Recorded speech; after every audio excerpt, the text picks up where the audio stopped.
Welcome. Scott here.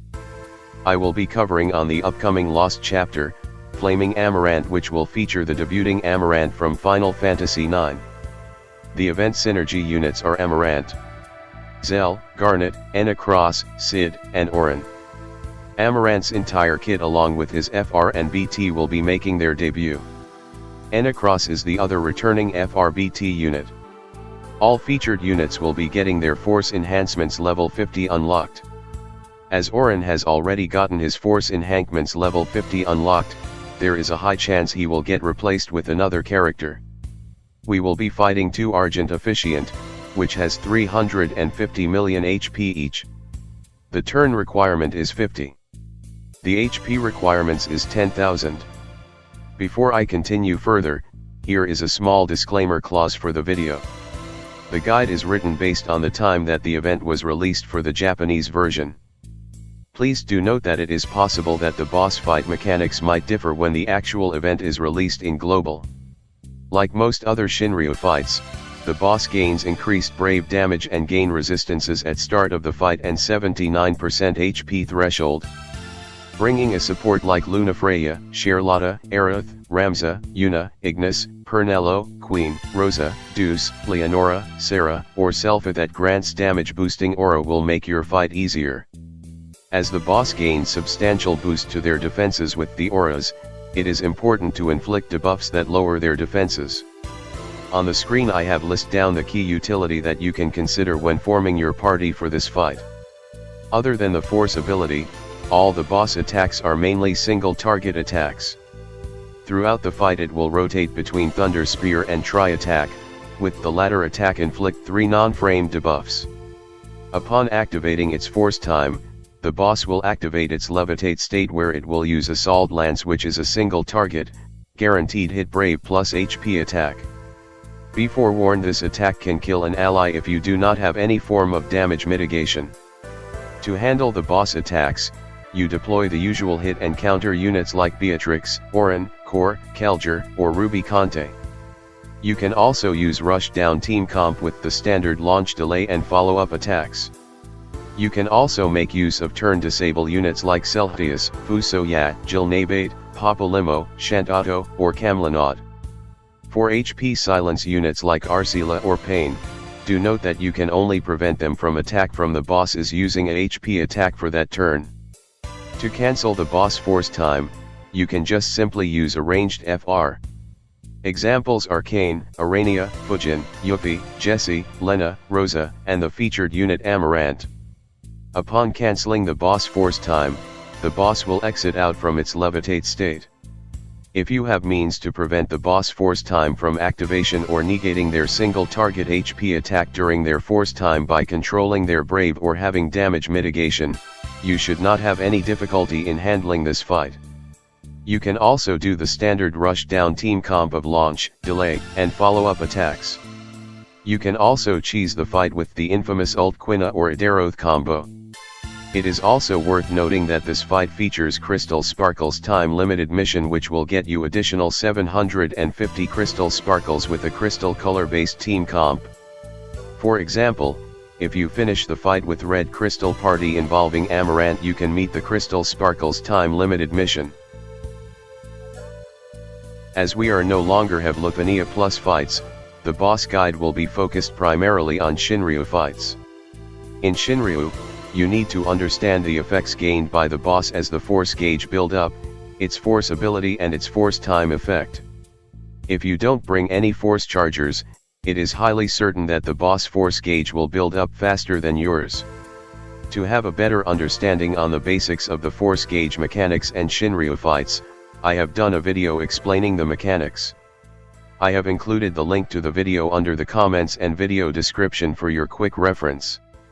Throughout the fight, the boss will also gain 4% charge rate up when your party members act.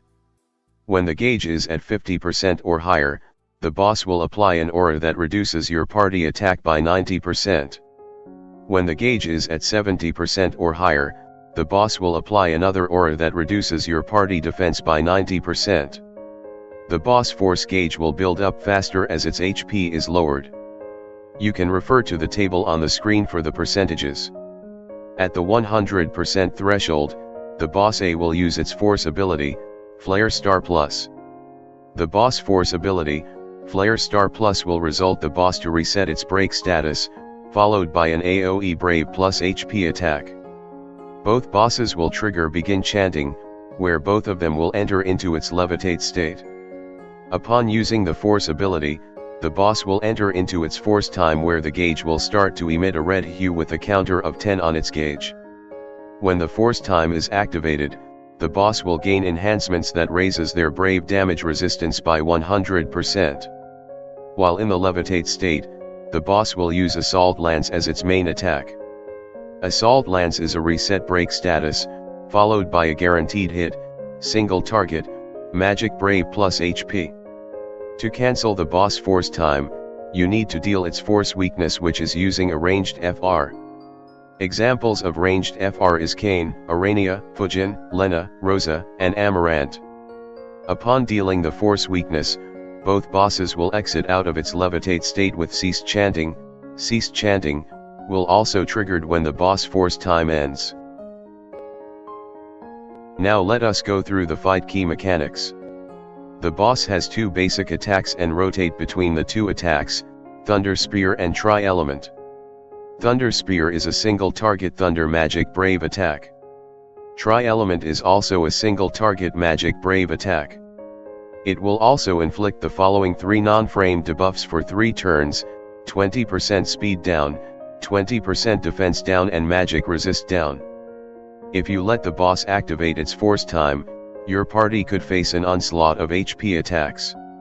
To handle this, you can either control their brave with BT effects like Iris or Sephiroth, freeze debuffs like Setzer Freeze Joker or Cater LDCA. You can also opt to deny the boss turns with turn disablers and turn these magicians into punching bags. Turn disablers includes Shantato, Papalymo, Camlanaut, Aldnark, Selhdeus, Fusoyat. For HP silence mechanics with Arcila or Pain, you need to have the boss try to initiate a HP attack. As the boss does not have any warp mechanics, you can finish this fight easily with the rush down team comp that involve launch, delay, and follow-up attacks. With the boss mechanics covered, let us proceed with the FRBT review of the debuting Amarant. Before I start the unit review for Amarant, if you have gotten the other featured unit, Enna Kros. Enna has turned deletion utility with her EX, S2 and FR. Her LD offers a big nuke button. Her LDCA is also very useful since it offers Holy and Dark Enchant, which is used for bring a white crystal unit to solo the left Crucible of Dimensions and Transcendence. Her BT also offers great damage boost by rounding up your damage. For more details on her kit, I would suggest you to check out her infographic page at the Tonberry Troop website. Now let us talk about the debuting unit Amarant. Amarant is a red crystal ranged unit that uses the unique weapon. He is a very strong damage dealer with throw follow-up. If you have his BT aura, he can also trigger counter throw plus. As like most damage dealers, if you want to build Amarant, you will need his full gear including his BT. Before I continue with a quick overview of his skill set, let us talk a bit about his Ela overhead. You can build the stacks when you take a turn as long as you are not using an ability that deal HP attack, which is his S2 and Brave attack. When his stacks reach 2, Amarant will gain aura that raises his max Brave cap by 60% and HP damage up for 60%. If you use his attack ability, S1, EX, LD, FR or BT, you will consume his stacks if the stacks are at level 2. If you use this ability while his stacks are below level 2, the ability's damage potencies will be reduced significantly. When the stacks are at 2 and above, his abilities S1 and EX will deal AoE Brave and full HP damage. Let me give a quick overview on his abilities. His S1 No Mercy is a ranged Brave plus HP attack executed 6 times. It also grants his Solitary Warrior buff, which raises his attack and max Brave by 20%. As long the buff is active, Amarant will trigger throw follow-up as his turn ends. Throw is an AoE Brave plus full HP executed twice. His S2 Chakra is an instant turn non-attacking ability that also grant his Solitary Warrior buff. It will heal the party by 80% of their max HP and increases the party Brave by 100% of Amarant's max Brave. It will also extend Amarant's buff by 1 turn. As the ability triggers follow-up, Amarant charges the ability at 60% of the usual charging abilities and it will give you 30% HP damage bonus during the force time. His A grants Amarant the following auras: attack and max Brave by 30% and raises his Brave damage cap by 40%. Amarant EX Demi Shock is ranged Brave plus HP attack executed 9 times. It will gain his other framed buff, Flaming Amarant, for 6 turns. Flaming Amarant will raises the boss party Stolen Brave by 50%, attack by 50%, Stolen max Brave overflow by 50%, Brave damage up and HP damage up by 50%. Amarant LD Countdown is an instant break, AoE ranged Brave plus HP attack executed 8 times. If the stacks are level 2 and above, Amarant will do full HP damage. The ability will allow Amarant's current ELA stacks increase beyond max by 4 stacks. You can build the stacks all the way until 40. Amarant will also gain 2 free abilities. Amarant FR Maverick is an AoE ranged Brave plus HP attack executed 4 times. Like his LD, the ability will also raise Amarant's ELA stacks beyond max by 4 stacks. Now let us briefly go through his force condition. 1. If the party member has an active special effect, you will get 40% HP damage bonus. 2. If the party member has any stacking buff or stacking special effect, you will get 40% HP damage bonus. In general, to allow it to be abused as main FR, you need pair Amarant that can meet these 2 conditions. Examples of units that meet both conditions are Amarant, Kain, Lunafreya, Arthan, Enna Kros, Rex, Squall, etc. You can enable units with overhead buffs like Astos, Leonora, Jessie, Aerith with a stack buff Redia LDCA or Garland LDCA. However, Redia LDCA is pretty much counterproductive since it will negate the abusage of Amarant's counter mechanic from his BT aura. Personally, I feel this FR is better use as an FR Echo rather than as a main FR. His BT is a ranged Brave plus HP attack.